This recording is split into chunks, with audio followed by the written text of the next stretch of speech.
I just love that song, man. Unwritten, right? The rest of your story is unwritten.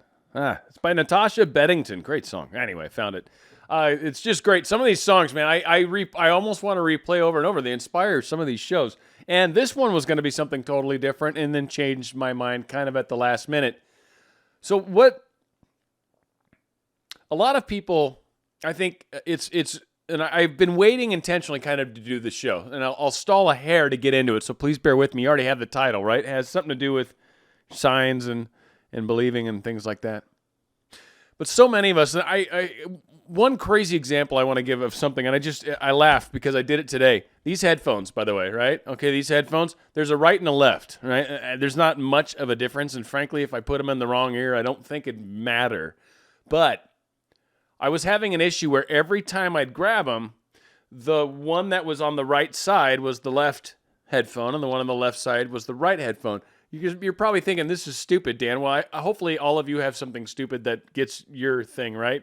Gets in your craw or whatever. But anyway, it just helps when you grab them the right way that you, oh, frick. All right, there you go, right? So I always got to switch them. So what I did, literally, it's so funny because today is like the first day I really noticed it after I've done it. I took the cord, right? And it's a cord. It's one of those little mini plugs, and it goes into a slightly bigger plug. It's got a connector right between the two, and then it goes into my board, which I would show you, but it would be such a pain in the butt to do it. Needless to say, hang on. So this is it, right? This is my plug. I can't actually hear anymore, but this is, it's got two pieces, right? You got that? Oh, shoot, I probably jacked it up now. But anyway, so what I did, it was the other way. I literally spun the cord 180 degrees. And I said, all right, well, now that I've spun the cord, doesn't make any difference, right? But now that I've spun the cord, every time I grab them, I'm going to grab them, and the right one's going to be on the right side, and the left one's going to be on the left side. That's how it's been since I've twisted the cord. My point is, the way life works, the way things are, it's about getting us to pay attention. It's about getting us to focus our thoughts. It's about getting us to realize we're co-creators. Talk about signs. A lot of us love signs, and we do, and signs are awesome. Signs are amazing. And from the Goddard standpoint, which I totally agree with completely, and actually Hicks is right on board. They overlap beautifully in this place, right? Signs are actually what come after the asking or after the imagination or imaginal work.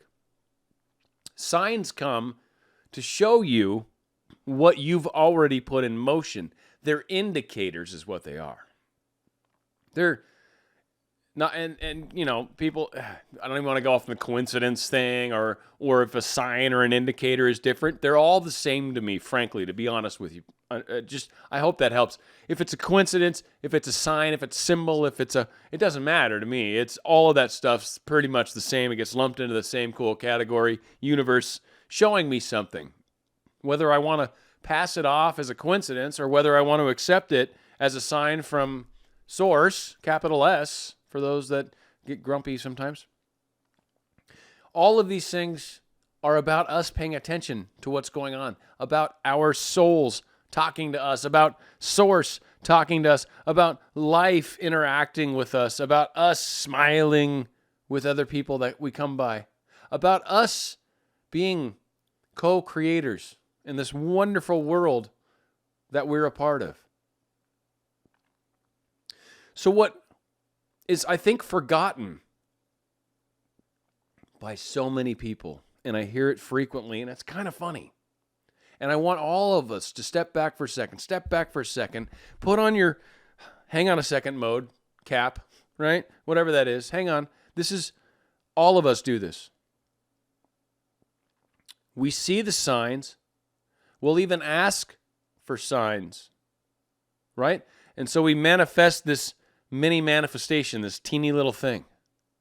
We ask for a sign, boom, initials. We ask for a sign, boom, billboard goes driving by. We ask for signs, boom, their car drives by. We ask for signs, boom, that's their house. I detoured by them on accident. Right, subconscious probably, whatever. We manifest all these things, these little mini signs. And a lot of us are doing it to get verification, right? Give me a sign if so-and-so loves me still. Give me a sign if this job is in my future. Give me a sign if I shouldn't do that in public. Give me a sign if whatever. We're always asking for some sort of sign, right? Some sign. Show me, show me, show me, show me, universe, show me. Go. And then sign. And it's like, oh, well, that's very groovy. That's cool. I like that. That's fun. All right. Give me a sign if Neapolitan ice cream flavor actually isn't as good as vanilla. Bam. Look at that. I got my sign. Give me a sign if mammals breathe air. Bam. Get my sign. Right? Whatever. So we get our signs and just like, okay, now what, right? A lot of us are confused, but here's my point. Here's why I've been waiting. Here's the missing piece. I've talked about manifesting green lights and parking places. Signs are the same thing. You can manifest a sign without any issue. You don't question that. But for some reason, you question your other manifestations. Wow, whoa. Hang on. Back the truck up. Beep, beep, beep. Right? We manifested the signs. We're doing all this stuff. We're asking for things, and they're happening. Oftentimes quickly. Well, that's manifesting. That's the same thing. You're asking and receiving. The only differences are in our heads, but it is the same thing. So for all of you out there that have been playing with the sign thing and are trying to manifest maybe a specific person, maybe love in general, been kind of butting your head up against that wall, but you get all this other stuff. I think of a Coke. I'm going to say her name again. I'll plug her again just because I'm going to be actually specifically speaking. Pamela, I got to bring you up again. I love it. I love your stuff. I really do. I hope she did a thing on Star Wars today. Pamela, I love you. That was amazing. Star Wars. But she talks about finding money, right? So many people get hung up on the fact I found a dime today, and I was thinking of her. I was just laughing because I'm like, it's a dime. I even pay attention whether it's heads or tails, by the way, Pamela, take that. But by the way, so like she find a penny, find a nickel, find a whatever. But so many people are like, wow, that's not a lot of money. And she did this show talking about how this guy, he won $6 and he was like, I'm a winner. And it's right. It's not the amount. It's the indication. It's the fact that it's showing you. And your pennies are definitely indicators for sure. These are the small little things that are showing. And I know Pamela gets that, and she's, don't get me wrong. She's on her way perfectly. I have no criticism. Pamela is awesome how she does it. But that's my point is it's little things, and you see the little things as good enough. She finds a penny, she finds a dime. That's like, all right, manifestation. Money is coming to me. There's indications of it. Doesn't need to be $100 bill blowing around in front of you. Come on now. Come on. Let's be realistic. So again, probably off topic somewhat, but still, it's all the same. It's like we have this control. We're interacting.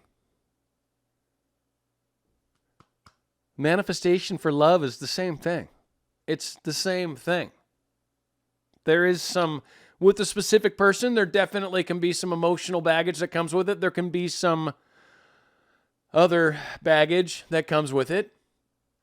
So yes, that complicates it. No question about it. Sometimes there's an urgency, totally jacks it up. That makes it super duper hard, right? For the people that are just trying to manifest love, which even if you've got a specific person in mind, I really recommend throwing that love part in there frequently, like real love, healthy relationship, family, whatever your thing is, but like kind of build up around that ideal scenario, and then let your specific person kind of come into that. Again, this is your movie. We've talked about this before, right? So focus on what's your scene, right? They always do that thing, right? Hey, me? Do I get the frame? Got a buddy, Thomas. I doubt he's watching this one, but whatever. Here you go, right? So frame your shot. Or strike a pose. Anyway, Vogue, I had to go there. There's no reason not to. Again, so we're creating all these things. We're creating the scene. Fill in the facts yourself. Make it the way you want it. Stop letting someone else dictate how, well, I want it to be like, what's his color hair? Okay, and what are his eye color? Okay, that's the color. And what is he? No. What's ideal for you? What's good for you? What's happy? If you had a perfect way to like smack a wand on his face and make him exactly how you wanted, right? If you change everything, which is not good either, by the way. But what, again, the perfect man. Hopefully most of it's him, right? The perfect person. Keep building that. Make it happen. Make that a reality. Make that the thoughts you're thinking. Make that the signs and symbols you start getting to show you you're on your way. The signs and symbols in those cases are showing you, yes, this is in process. Relax. And then your brain, that the part of you that's the thinker and that you talk to, you should be able to go, all right. And then it doubts and goes, why aren't they here? And you'd be like, whoa. Remember all these signs and stuff? Stuff's happening. Shush. Remember all these signs we made? We asked questions, and then a day later we get an answer?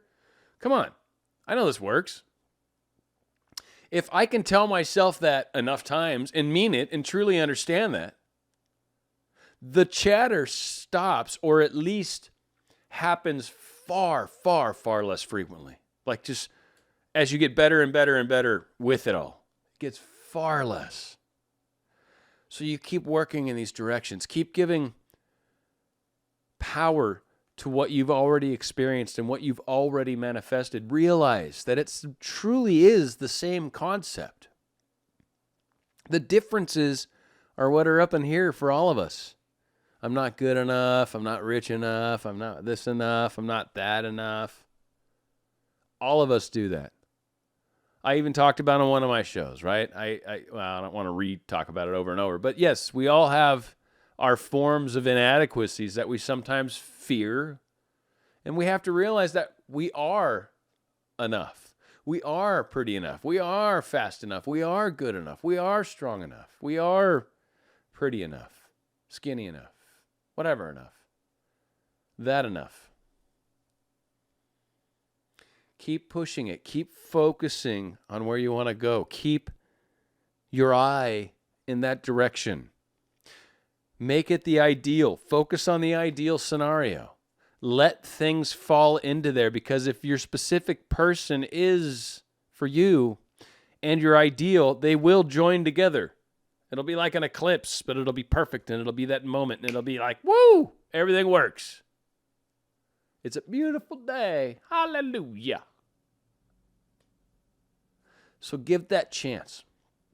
You've made signs happen. If you haven't done signs, all right, well, let's work on signs, back up, right? But once you've done some signs, get a few of them out of the way, then stop messing with signs and start realizing that's all that is. For the most part, who gives a crud?